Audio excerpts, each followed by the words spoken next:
are going to talk about first aid, and we're going to talk about how to properly stock a first aid kit. And that is our essential question today, is what are the essentials in a first aid kit? We have 3 objectives that we're going to cover today. First objective is to understand first aid prep and the importance of being prepared for first aid emergencies in the field. The second objective for today is how to properly pack and inventory your first aid kit. And our third objective for today is to understand which forms we need to bring with us. So we're going to go ahead and get started. I like to keep all of my first aid essentials in one large container. Part of doing first aid is realizing which container you need to fit all of the things. So because we have a pretty extensive 4-H program, there's a lot of different things that we need in order to be prepared. So we start with a large container. We separate ours into 2 different sides. One is essential medical, and the other side is preferred materials and tools. So we're going to start with some of the forms. So you each are going to receive a blue folder, and that is for your injury and incident reports. And you're going to receive a green folder, and that's your medical release forms and your medication forms. So you may be asking why it's important to keep these 2 folders. And the reason why you need each of them is you need to stay organized in your first aid. So your injury and incident reports, which look like this, they're in your blue folder, are going to document if you have an incident or an injury occur in the field or in the classroom. And what you're going to do is require people to sign it. You're going to fill out all of the information. And then because we carry insurance on our program, we're going to file this claim with our insurance company. You always want to keep plenty of empty forms on the right side of your folder, and then completed forms can go on your left side. And once the claim is filed, make a copy and put it in a file in your office and provide the person that was injured and their family with a copy of the incident report as well. Then when we talk about the medical release forms and the medication forms, those are in your green folder. There's 2 sides. The first side is going to have your medication form, and this is information to fill out before the event. If a child is taking any type of medication, whether it be over-the-counter medication or prescription. And the other side is the participant's participation form or medical form. So those look like this, and you want one for each participant whenever you're going anywhere outside of the classroom. And this just documents what kind of emergency care they're allowed to receive. And this can vary by age. It can also vary by weight. So you want to make sure that this is properly filled out by the parent and signed. And if you have any questions in the field regarding medication or treatment, that you call them and you have the appropriate information to do so. So all of that information should be in those 2 folders. Following up on our medication form, that was the first form that we went over in our green folder. We are accepting medication whenever we go out into the field. We need to have 2 supplies on hand. The first is a Sharpie marker, and the second is a bag of Ziploc bags that can be re-zipped. So what we'll do is open one, and Stacy, if you were to give me medication for you, I would have you and your parents fill out this form. And once this form is completed, I would write your name and the medication on the front side of this bag and the date that it was received. Once I do that, I make a copy of this form. I put one in my folder and the other one is folded and put in the bag with the medication. So you should have one of these for everyone that is receiving medication when you go in the field or to camp. And this helps your nurse or your first aid person on staff to keep everyone organized and make sure that they're receiving the correct dosage and the correct medication. And then you'll also want to keep a log of any time that they've received the medication according to this form. So those are the things that you need for the medication form. Again, you keep a copy in the green folder and one in the bag. And you're going to put all of those inside of your first aid kit. We're going to set these off to the side for now. And then I'm going to give you your first aid checklist. So you want to have one of these with you anytime you're stocking your first aid kit, and one inside of your first aid kit so you can document if you're low on anything, and then also keep up to date with any of the expiration dates in your boxes. So there's a few basic areas in the first aid checklist. The first is basic first aid care. What do you think of when you think basic first aid care? Band-Aids. Band-Aids. Neosporin. Neosporin, those are two big ones. Another one when you're working with youth is blister pads. There's a few others like insect repellent and bite treatment for insects. So we keep our first aid kit in two different sections. The first section, which you can see in this box, it can easily be put into a backpack once it's sealed, or it can be carried along with you. So this is our basic first aid, and that's what we bring on most field trips. And then our second box is our overnight care box, and they fit really well in this box together. So there's the first one. The second one is also snapped, and it has handles. And this is our overnight care box. So this is everything that we need when we go overnight somewhere. So in the first box, and you'll see in the first part of your list, it's basic first aid care. We have wet wipes, and that's just in case we're not near a sink or somewhere where we can wash a wound. This can clean off any type of wound. Then we have all different sizes of Band-Aids. So we have the small rounds, we have large waterproof Band-Aids. We like to go with the fabric Band-Aids because we feel like they last and stay in place longer with you. So we get the flex fabric ones, and as you can see, it has 4 different sizes here. So you can fit different size youth. Then we have our gauze pads and our large non-stick pads. And those are all here. Those will go with the basic. These are the blister pads that I was talking about. These are really important, especially when you're hiking or going from being in the swimming area or doing canoeing to out and doing field exercises. So we want to make sure that we have plenty of those. When wrapping any type of wound, we need to make sure that we have tape, and then self-grip bandages, just if it's somewhere that a Band-Aid won't stay or it's too large. Some of the other things are, this is a liquid bandage, and that's a good thing to have in your first aid kit, especially if it's something on a hand or on an arm that bends a lot and Band-Aids would fall off of. So we keep some of that in our first aid kit. This is another size of Band-Aid. We've got the non-stick pads, and these are good because they actually coagulate. And we also have some more rolled gauze. Flex Band-Aids, these hold their grip a little bit wider. We've got Vaseline to help take Band-Aids off. Sometimes they get too stuck on, and youth really complain if the Band-Aid is pulling on them when we take it off. So this just helps to loosen up the Band-Aid adhesive and take off the Band-Aid easier. We also keep some Purell, and this can keep our hands clean in the field. We don't have a hand washing facility right there. Another self-grip bandage. These are butterfly closures. These are great if you bust open an eyebrow or a piece on the elbow or even part of the ear. This will hold something together that needs stitching, and then we can get them to the emergency care right away. Alcohol prep pads. Anytime you're cleaning a wound, you want to make sure to sterilize the wound. And then this is Neosporin, like Joel had mentioned, so we need to have this in order to get antibiotic onto the wounds. So this is everything in our basic box.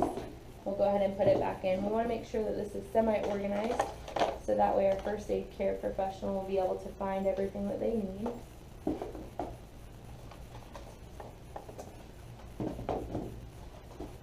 So any questions yet? Just doing. Okay. And this is all stuff that you all should be familiar with. A lot of parents will ask us how we stock our first aid kit, so it's really good to familiarize yourself with anything that's in there. So that way when parents ask what we're prepared with, we can easily answer those questions. So everything fits easily back into this box.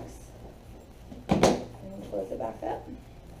Then we'll go into our overnight box, or our more detailed box of first aid care, and this has more of our medications and treatments, but it also has some of our tools and supplies in it. So we have a box of Gushers. Why might we have this box of Gushers in the first aid kit? Just in case a kid has low blood sugar or hypoglycemic. Yes, so we have some kids in our program that have type 1 diabetes, so it's good to have sugar on hand. They need that, so we keep a box of Gushers, and this is one of those things that's very important that we check the expiration date regularly on. So go ahead and put that in your notes. Some of the other things that we keep in this box that are similar would be our Gatorade pouches, which are down in the bottom. And these are used if a youth is dehydrated or needs some quick sugar and electrolytes. That's what these are for. And those are another thing that we need to check the expiration date on regularly. Some of the other items on this side of the box are medications, and if you look on in your blue folder, you'll have the medication release form. Before giving any of these medications, which are allergy medication, pain relief, or ibuprofen, or an antacid, all of these four, you need to check your form for each of the kids that need it, and if it indicates that you must contact the parent, their phone number should be listed there and you can contact them.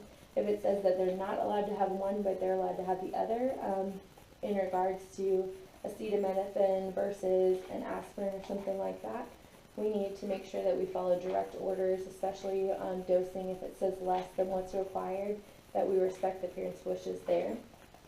So those are the antacid, our allergy, which is, we use Benadryl, ibuprofen, and pain relief, and you want to make sure to get the type of pain relief or ibuprofen that don't have any additives. So only the active ingredient is what it says on the list for the prescription or for the participation form. Some of the other things that we keep in here are the insect relief or calamine lotion, and that helps to ease itching for anyone that's come in contact with a plant that makes them itch, like poison oak or poison ivy, but also mosquito bites. We keep duct tape in this box just in case we have some bandages that may have trouble staying together. Also, if we need to tape shoes back together, things like that, this helps. So we have a large and a small roll. Next, we have cotton rounds and Q-tips, and these can help put Neosporin or any type of medication on, so that way you're not using your fingers, and it can also clean away some of the hazards that can get into a wound. We have tweezers, and that can help get splinters out, and we have the ones that have the fine tip, but also the wide tip, so that way, most first aid kits say that you need the needle nose and the flat, but this will service both purposes, so you want to make sure to purchase ones that are similar, or stock both sets. This is Gold Bond body powder, and that helps if anyone is chafing or has shoes that are bothering their feet. We have sunscreen and bug spray. For obvious reasons, working with kids, they don't bring this as much as they should, so we make sure to provide it if we need it. And then aloe if we do have a sunburn incurred. And we try to get all of these things without additional types of ingredients, just like the pure ingredient for aloe, because some kids can be allergic to the different colorings or dyes. Some of the other important tools that we have are a magnifying glass and scissors. And safety pins. These are for bandages. This could be to see a splinter, and then these scissors can be used to cut different bandages. I actually prefer the blunt tip scissors in comparison to these, just to help with our first aid needs. This is our Temple Touch thermometer. Rather than using an oral thermometer, this is a lot more sanitary, and it also provides us with an accurate reading, so that's preferred. These are vinyl touch gloves, so you don't want to use latex. Why would that be? Some kids are allergic to latex. Very good. So some kids could be allergic to latex, so we want to use these, and we want to get the one size fits all because our first aid staff vary with the size of their hands. Some of the other things that we keep in here are artificial tears. If someone were to get something in their eye, this can help get it out. We keep the instant cold compresses in here, extra toothbrush and toothpaste. We have antiseptic for cleaning wounds, an extra bottle of the antibiotic that Joel was talking about for just like Neosporin, an extra bottle of sunscreen, shampoo, a hairbrush, and these are just if you forget them when we go on overnight trips, and these are extra hair bands. Another thing that we like to keep in their first aid kit is lip therapy, in case we have someone with an extreme case of chapped lips. But all of these things are very important. So we're going to make sure to stock them back in the box carefully. And then we're going to talk about some of the places that we may use this first aid kit. So in the field as a 4-H professional, where may you need to bring your first aid kit? Summer camp.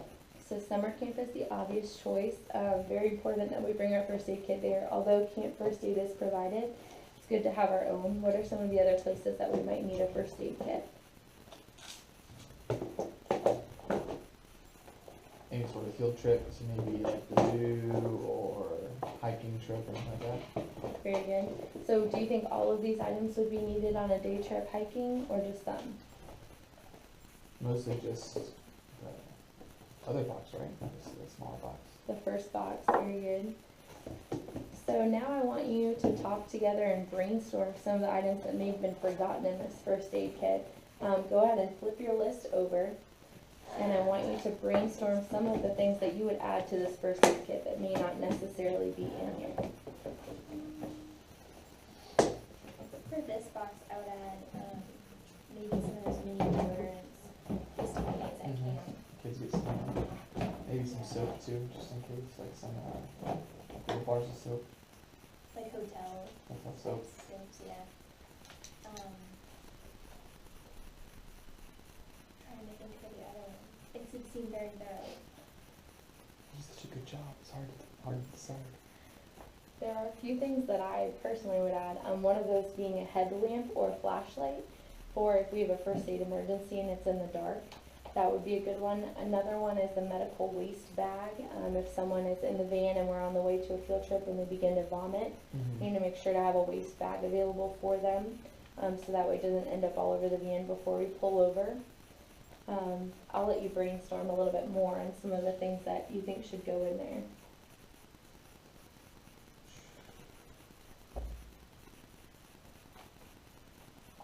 I know some of you have first aid training, so you may have some interesting knowledge on this topic.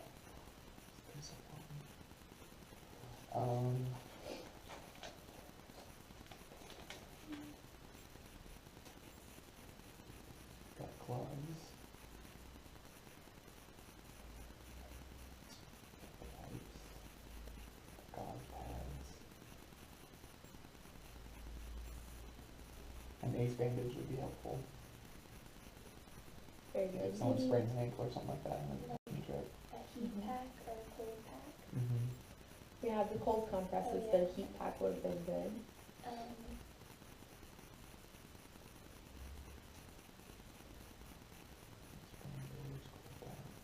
Or heat pack. What about some type of swimmer's ear drop? Because we do a lot of swimming in 4-H.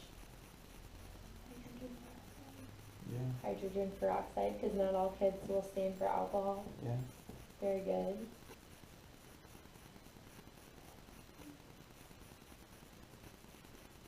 How about a splint if someone jams a finger?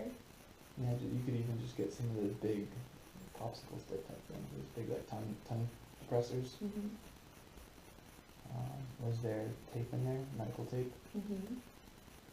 So in terms of forms and things like that, can you think of some of the other forms that we may find useful to put in this folder, or information in general? I think like a synopsis of your youth with allergies would be good, like food allergies, or other types of things, but so that it's easy, you don't have to look through all the forms. You can just say, oh, this is my spreadsheet of youth with food allergies. That's a really good idea. Is there any sort of incident report form that would be That's- useful to put in here? There is, that's Oh, a yeah. new Incident folder. reports. Insurance information. Insurance information, that's a really good one too. For individual youth, or do you mean for the program? For the program.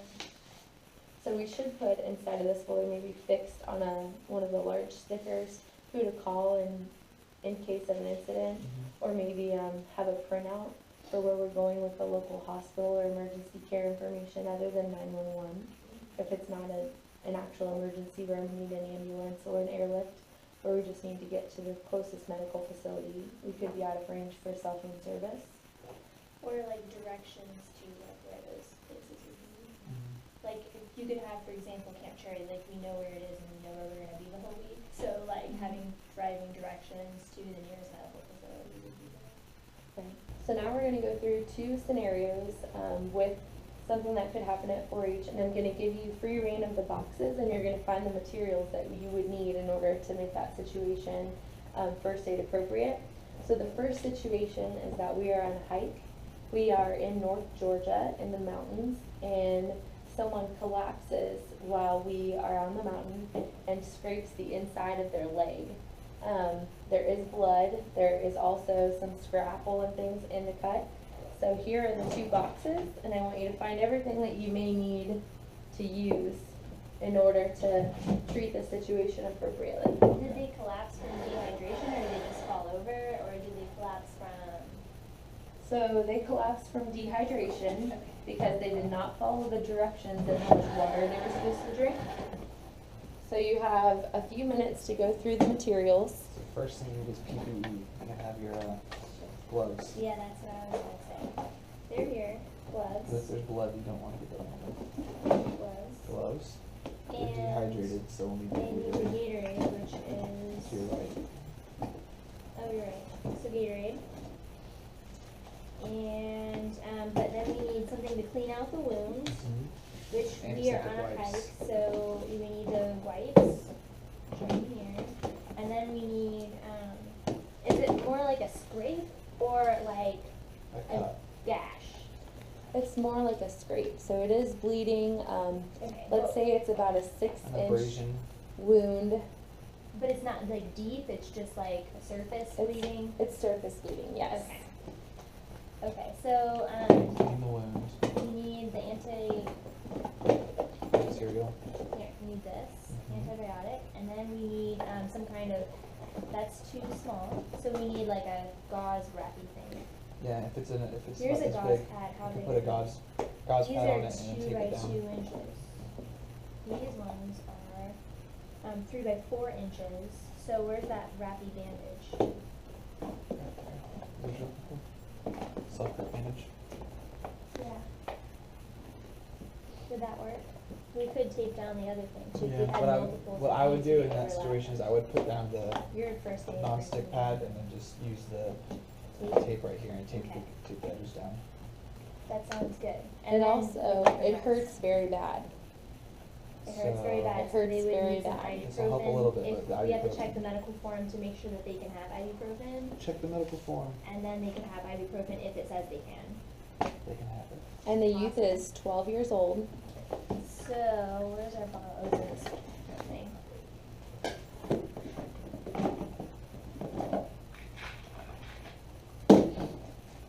For adults, children 12 years old and over, take 1 capsule for every 4 to 6 hours. So I would give them one of these. One of those, antibiotic, bandage, gloves, Gatorade, wipes. That's everything. And we would need a bag to put it all in. The wipes, I mean, when they're dirty. So do you feel like you're missing anything at this point in time? So you've cleaned the wound, you've treated the dehydration, you've used your PPE, which stands for what, Joel? Personal protective equipment. Very good.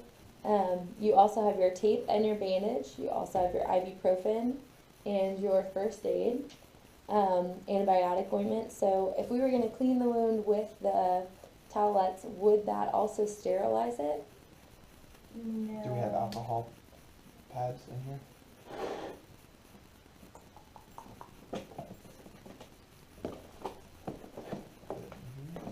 Yep. Yep, this is what you would want, Okay, because that would sterilize it. perfect. All right, very good. So I'm going to ask that you put all the things back in their respective boxes before you Okay. get your next scenario.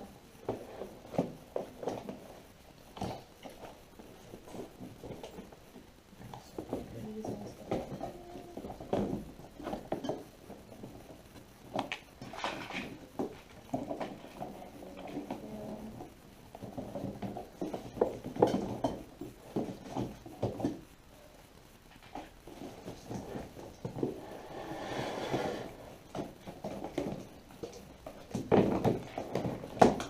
Okay.